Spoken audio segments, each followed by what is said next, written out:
মোহনা রয়বাড়িতে আবার ফিরে আসলেই মোহনাকে ঘাড় ধাক্কা দিয়ে বাড়ি থেকে বের করে দিল সেবন্তী। হ্যাঁ বন্ধুরা, এমনটাই দেখা যাবে। তাই সম্পূর্ণ জানতে ভিডিওটিতে লাইক দিয়ে চ্যানেলটি সাবস্ক্রাইব করে দেখতে থাকুন। গল্পের শুরুতে দেখা যাবে সেবন্তী বলে, বাবা, পুলকটার কি অবস্থা? ও তো অস্থির হয়ে গেছে, শরীরটাও খারাপ করছে। তখনই ঠাম্মি বলে, বৌমা, তুমি চিন্তা করো না, শুভ আর আদি তো গেছে, কিছু একটা ব্যবস্থা ঠিক করবে। ঠিক তখনই সেখানে রিদ্ধি আর রূপক চলে আসে। তখন রূপককে হীরক বলে, কি রে, কোনো ব্যবস্থা হলো? তখন রূপক বলে, না, কোনো ব্যবস্থা হয়নি। তবে শুভ আর আদি এক জায়গায় টাকার কথা বলতে গেছে। যদি সেখানে টাকার ব্যবস্থা হয়ে যায় না, তাহলে আর কোনো সমস্যা হবে না। তখন এই কথাগুলো বলতে থাকে সবাই। তখন ঠাম্মি বলে, চিন্তা করিস না, ওরা যখন একসঙ্গে গেছে, কিছু না কিছু একটা ব্যবস্থা হবেই। তখনই দেখা যাবে রিদ্ধি বলে, হ্যাঁ, তোমরা না এত ভেবো না, ওরা ঠিক কোনো না কোনো ব্যবস্থা করে আসবে। তখন ডোনা বলে, তোমরা কেন বুঝতে পারছো না বলো তো? সব দোষ হলো দাদা ভাই আর শুভদের।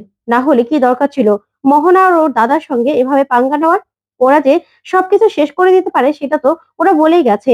তারপরে ওদের সঙ্গে পাঙ্গা নেওয়ার দরকার ছিল? তখন সেবন্তী বলে, ডোনা, এরকম বিপদের দিনেও তো মুখ দিয়ে এসব কথাগুলো আসছে কেন? ওইদিকে শুভ কি করতো বলতো? কি করতো? শুভ যথেষ্ট চেষ্টা করছে, আর কি করবে? তখনই দেখা যাবে রূপক বলে, আচ্ছা, যা চেষ্টা করার তো আদি আর শুভ করছে, তাহলে তোমরা কেন এরকম করছো বলো তো? ডোনা, তুমি এসব কথা কেন বলছো? তখন ডোনা বলে, আমরা তো দেখছি কি ব্যবস্থা করছে, আর এই সব কিছুর জন্য আমরা পথে বসছি। তখনই দেখা যাবে পূরবী বলে, একদম ঠিক কথা বলেছে, ঠিক কথা বলেছে ডোনা। তখন ডোনা বলে, আমাদের উচিত, সবার উচিত ওদের পায়ে পড়ে যাওয়া, শুভদেরও উচিত পায়ে পড়ে যাওয়া। তখনই শুভ বলে, না, একদম না, ওই আকাশ সেনের কাছে কেউ মাথা নত করবে না। তখনই দাদু শুভকে বলে, শুভ কোনো ব্যবস্থা হলো? তখন শুভ বলে, না দাদু, এখনো ব্যবস্থা হয়নি, তবে আমরা সবাই চেষ্টা করলে ঠিক কোনো না কোনো ব্যবস্থা হয়ে যাবে, তোমরা একদম চিন্তা করবে না। কিন্তু আকাশ সেনের কাছে কিছুতে আমরা মাথা নত করবো না। তখন ডোনা বলে, শুভদি, তোমার সমস্যা কি জানো? ভাঙবে তবু মচকাবে না। এখন আমাদের আর আছে কি বলতো? সবকিছু এই দাদা ভাইয়ের জন্য হয়েছে। কি দরকার ছিল মোহনার সঙ্গে বন্ধুত্ব করার? এই বন্ধুত্ব করতে গিয়ে আজকে আমাদেরকে পথে বসতে হচ্ছে, সবকিছু শেষ হয়ে যাচ্ছে। তখনই সবাই চমকে যায় ডোনার কথা শুনে। তখন শুভ বলে, একদম না ডোনা, আদির কোনো দোষ নেই। তখন আদি বলে, না, ও তো ঠিক কথাই বলছে, আমার জন্যই সবকিছু হয়েছে। তখনই দেখা যাবে রঞ্জিনী দৌড়ে আসে, আর এসে বলে, দিদি ভাই, দাদা কেমন যেন করছে, তাতে সবাই চলো। তখন সবাই মিলে পুলকের কাছে ছুটে যায়। ওইদিকে আদি মনে মনে ডোনার কথাগুলি ভাবতে থাকে, আর বলে, আমার জন্যই তো এই সবকিছু হয়েছে, এবার যা করার আমাকে করতে হবে। ওইদিকে রুমে এনে পুলককে সেবন্তী বসায়। তখন পুলক বলে, আমি কি করে শান্তিতে থাকি বলতো? আমার বৌমা প্রেগন্যান্ট, তারপরেও ও এত জায়গা ছোটাছুটি করছে, মানুষের ধারে দুয়ারে গিয়ে গিয়ে টাকার কথা বলছে, আর আমি কিনা এখানে বসে থাকবো? না, আমি কিছুতে বসে থাকতে পারবো না। এই বিপদের সময় আমাকেও তো ওদের পাশে দাঁড়াতে হবে।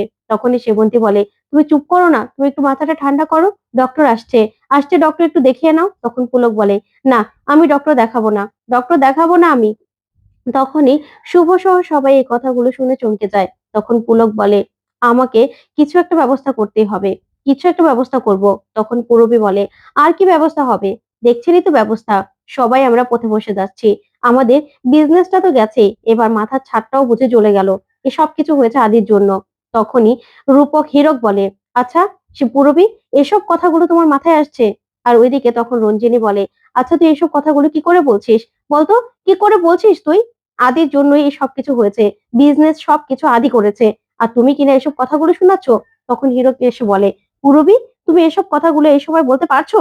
তখন পূরবী বলে, হ্যাঁ, দেখছি তো কি ব্যবস্থা করেছে আদি, সবকিছু ডুবিয়ে দিয়েছে, আমাদের বিজনেসটা তো প্রায় ডুবেই গেছে। এখন আমরা সবাই রাস্তায় গিয়ে বসবো। একবার চিন্তা করুন না, আপনার বউ, আপনার বউ, বাচ্চারা সবাই মিলে রাস্তায় বসে আছে, সেখানে দিন কাটাচ্ছে। পারবেন সেগুলো সহ্য করতে? পারবেন সবকিছু? তখন এই কথাগুলো শুনে সবাই ভেঙে পড়ে। তখন আদিকে শুভ বলে, আদি, তুমি এই কথাগুলো শুনে একদম ভেঙে পড়বে না, সবকিছু ঠিক হয়ে যাবে, আমরা সবাই একসঙ্গে আছি, সবকিছু ঠিক করে দেব। তখন আদি বলে, না, কেউ তো ভুল কথা বলেনি, আজকে আমার জন্যই তো এই সবকিছু হয়েছে, আমাকেই ঠিক করতে হবে। এই বলে আদি বাড়ি থেকে বেরিয়ে যায়। তখনই শুভ মনে মনে বলে, না না, আমাকে যে করে হোক আদির পিছু নিতে হবে, না হলে আদি কি থেকে কি করে বসবে তার কোনো ঠিক নেই। তখন সেবন্তী বলে, শুভ, তোর বাবাকে সামলা, তোর বাবা তো আমাদের কারো কথাই শুনছে না। তখন ঠাম্মি বলে, শুভ, তোর বাবাকে সামলা।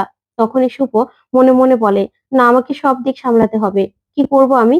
তারপরেই পুলককে গিয়ে বলে, বাবা, তুমি তো আমাদের সবার বড়, তুমি যদি আজকে এরকম করো তাহলে আমরা কার কাছে যাবো বলো তো? তোমাকে তো মাথা ঠান্ডা রাখতে হবে। তুমি যদি ঠিক না থাকো তাহলে আমরাও যে ভেঙে পড়বো বাবা। তাই তোমাকে ডক্টর দেখাতে হবে, তোমাকে সুস্থ হতে হবে। আর আমরা সবাই আছি তো, সবাই মিলে একসঙ্গে লড়াই করে সবটা ঠিক করব। তুমি একদম চিন্তা করবে না, সবকিছু ঠিক হয়ে যাবে। এই বলেই শুভ সেখান থেকে বেরিয়ে পড়ে। ওইদিকে আদি রাস্তা দিয়ে হাঁটতে থাকে আর ডোনার বলা কথাগুলো ভাবতে থাকে। তখন শুভ আদির পিছু নেয় আর বলে, না না, আদি এই সময় অনেক ডিস্টার্ব আছে। আদিকে যে করে হোক আমাকে বাড়িতে ফিরিয়ে নিয়ে যেতে হবে। ও ভুলভাল কোনো পদক্ষেপ নিতে গেলে আমাকে আটকাতে হবে। তারপর দেখা যাবে রাত ভোর হয়ে যায় প্রায়। তখন সবাই মিলে আদি আর শুভর জন্য অপেক্ষা করতে থাকে। তখন হীরক বলে, ওদের তো কোনো খবরই নেই, কোথায় চলে গেল? তখনই পূরবী কেশবকে নিয়ে আসে আর এসে বলে, দিদি ভাই, ওকে তো একদম সামলানো যাচ্ছে না। আর ওর কি দোষ? ওর বাবা মা ওকে ছেড়ে রাস্তায় রাস্তায় এখন ঘুরে বেড়াচ্ছে। আর ওর মায়ের তো এটাই স্বভাব, তাই না? নিজের ছেলের চিন্তা বাদ দিয়ে রাস্তায় রাস্তায় ঘুরে বেড়াবে। তখন রূপক বলে, আচ্ছা তুমি চুপ করবে পূরবী? এসব কথাগুলো এখন বলার সময়? বলো তো, কি কথা বলছো? তখনই দেখা যাবে শুভ আছে। তখন শুভকে দেখে সবাই মিলে স্বস্তি পায় আর বলে, ওই তো শুভ চলে এসেছে। তখনই সেবন্তী আর হীরক বলে, আচ্ছা শুভ, আদি কোথায়? আদি কোথায় আছে? তখনই শুভ বলে, আমি জানি না, জানি না আদি কোথায় আছে। তখন এই কথা শুনে ঠাম্মি বলে, আচ্ছা দিদি ভাই, তুই কোথায় গিয়েছিলি? তুই আগে খেয়ে নে, তোর এখন খাওয়া দরকার। তুই ভুলে যাচ্ছিস যে তুই প্রেগনেন্ট? তোকে আগে খেতে হবে, নিজেকে সুস্থ রাখতে হবে, তারপরে সবকিছু ভাববি। তখনই দেখা যাবে আদি বাড়িতে আসে। তখন আদিকে দেখেই শুভ বলে, তুমি কোথায় গিয়েছিলে আদি? কোথায় গিয়েছিলে? তখন আদি কোনো কথাই বলে না। তারপরে দেখা যাবে আদিকে নিয়ে রুমে চলে আসে শুভ আর বলে, আচ্ছা আদি, এবার চলো শুয়ে পড়বে, সারাদিন অনেক ধকল গেছে। তখন আদি শুয়ে থাকে। তারপরে শুভ বসে বসে আদির দিকে তাকিয়ে থাকে। তারপরে শুভ ঘুমিয়ে পড়লে আদি সারা রাত ঘুমোতে পারে না। সকালবেলা ঘুম থেকে উঠেও শুভ দেখতে পায় আদি বসে আছে আর বলে, কি আদি, তুমি রাতভর ঘুমাওনি? দাও, তোমার জন্য আমি কফি করে আনছি। এই বলেই আদির জন্য কফি করতে থাকে শুভ। তখন সেবন্তীকে শুভ বলে, মা, বাবার শরীরটা কেমন আছে? তখন সেবন্তী বলে, এখন ঠিক আছে, ডক্টর দেখে গেছে না? তখনই দেখা যাবে আদি বাড়ি থেকে বেরিয়ে যাচ্ছে। তখন শুভ বলে, আদি, তুমি কোথায় চলে যাচ্ছ? দেখো, তোমার জন্য কফি নিয়ে এসেছি। তখনই আদি বলে, দেখো, আমাকে না এরকম করে ডাকাডাকি করবে না। আমার বিরক্তি ভালো লাগছে না, আমার কাজ আছে, বললাম তো। এই বলে আদি বেরিয়ে চলে যায়। তখন শুভকে সেবন্তী বলে, শুভ, তুই তো জানিস ছেলেটার কথা। ও না তোকে হার্ট করার জন্য কিছু বলেনি। তখনই ডোনা বলে, না, শুভদি এতে তো কিছু মনে করে না, কারণ ওদের তো এরকম অভ্যাস হয়ে গেছে, তাই না? তখনই শুভ বলে, না, আমাদের সম্পর্কে এখনো মজবুত আছে, কেউ কিছু বলেও সম্পর্কটা ভাঙতে পারবে না। তখন ডোনা মনে মনে বলে, ভাঙবে তবু মচকাবে না। তারপরে দেখা যাবে শুভ সহ সবাই আদির জন্য অপেক্ষা করছে, কিন্তু আদির কোনো খবর নেই। সবাই মিলে চিন্তা করছে কি করে এই বিপদ থেকে রক্ষা পাওয়া যায়। তখন শুভ বারবার করে আদিকে ফোন করতে থাকে, কিন্তু আদি ফোনটাই ধরে না। তখনই পূরবী বলে, আচ্ছা শুভ, আদি কোথায়? তখন শুভ বলে, আমি জানি না। তখন পূরবী বলে, শুভ, আদি আবার আমাদের এই বিপদের মধ্যে রেখে পালিয়ে গেল না তো? তখন শুভ বলে, আচ্ছা ছোট মা, তুমি এই কথাটা কি করে বলছো? তুমি তো ওকে আমার থেকে ভালো চিনো, তাই না? আগে থেকে চিনো। তখনই আদি এসে দরজায় দাঁড়ায়। তারপরে শুভ আদি বলে দৌড়ে যাবে। তখনই মোহনা এসে আদির হাত ধরে আর বলে, আয়ান, দেখো, এই প্রথম আমরা একসঙ্গে কাপল হয়ে ভিতরে ঢুকবো, একসঙ্গে জোর হয়ে ভিতরে ঢুকবো। আমার তুমি হাত ধরবে না? তখনই আদি মোহনার হাতটা ধরে নেয়। তখন এই কাণ্ড সবাই অবাক হয়ে দেখতে থাকে। তখন শুভ অবাক হয়ে যায়। তারপরে সেবন্তী চমকে গিয়ে বলে, এ কি আদি, এই মেয়েটা এখানে কি করছে? ওইদিকে আদির হাত ধরে মোহনা বাড়িতে ঢোকে। তারপরে মোহনা বলে, আচ্ছা আয়ান, আমি আর তুমি কিন্তু একসঙ্গে থাকবো, ঠিক আছে? আমরা কতদিন পরে একসঙ্গে থাকতে পারবো বলো তো? তখনই আদি বলে, হ্যাঁ, ওয়েলকাম হোম, এটা তোমারই বাড়ি এখন থেকে। তখন সেবন্তী বলে, আদি, এই মেয়েটা এখানে কি করছে? ওকে কেন এনেছিস সেখানে? তখন আদি কিছুই বলে না। তারপরে সেবন্তী মোহনাকে গিয়ে বলে, এই মেয়ে, তুমি এই বাড়িতে আসার সাহস কি করে পাও?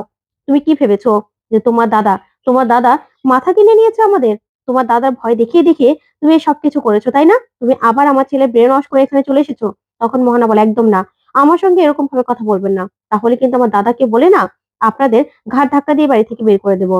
আয়ান আমাকে অনুরোধ করেছে বলেই কিন্তু আমি এসেছি, একদম আমার সঙ্গে এরকম করবেন না। তখন সেবন্তী বলে, কি এত বড় সাহস তোমার? এখনই তোমাকে ঘাড় ধাক্কা দিয়ে আমি বের করে দেবো। এই বলে বের করতে গেলে সেবন্তীকে ধাক্কা দিয়ে ফেলে দেয় মোহনা। তখন শুভ ধরে ফেলে আর বলে, আদি, মোহনা এরকম একটা কাণ্ড করতে পারলো, মাকে ফেলে দিল।